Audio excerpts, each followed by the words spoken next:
adalah salah satu bentuk komunikasi untuk menyampaikan kepada seseorang atau kepada masyarakat umum. Sedangkan yang dimaksud dengan komunikasi menurut pendapat para ahli diantaranya adalah sebagai berikut. Satu, yang pertama, menurut James A.F. Stunnar, pengertian komunikasi adalah suatu proses pada seseorang yang berusaha untuk memberikan pengertian dan informasi dengan cara menyampaikan pesan kepada orang lain.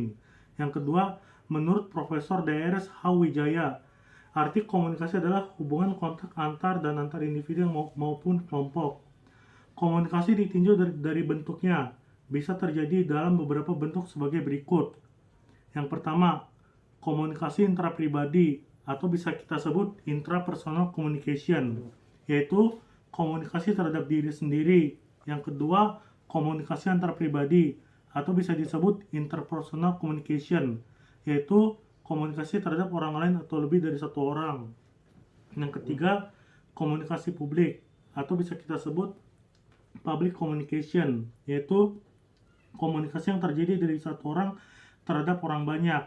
Dan yang keempat, komunikasi massa atau bisa kita sebut mass communication, yaitu komunikasi yang bersifat penyebaran dan jangkauan yang jauh.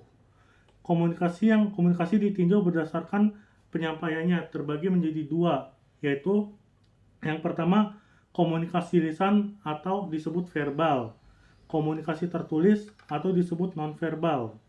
Komunikasi yang terjadi dalam perikop pemberitahuan tentang kelahiran Yohanes Pembaptis sesuai yang tertulis pada Nats Alkitab Yohanes pasal 1 ayat 5-25 adalah komunikasi antara malaikat Tuhan dengan Zakaria yang merupakan imam pada zaman Herodes memerintah sebagai raja di Yudea.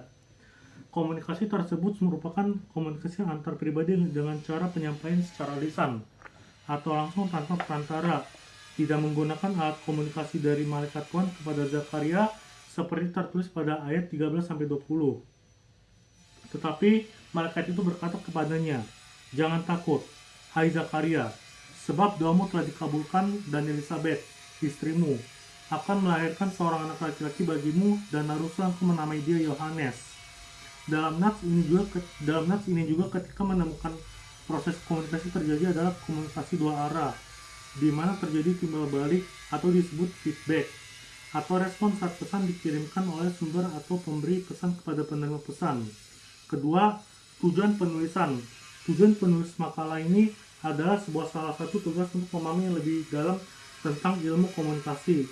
Selain itu, melalui makalah ini, penulis ingin menjelaskan mengenai pemahaman atau akan komunikasi Kristen dan pemahamannya berdasarkan nats Alkitab yang telah dipilihkan dengan judul Pemberitahuan tentang Kelahiran Yohanes Pembaptis.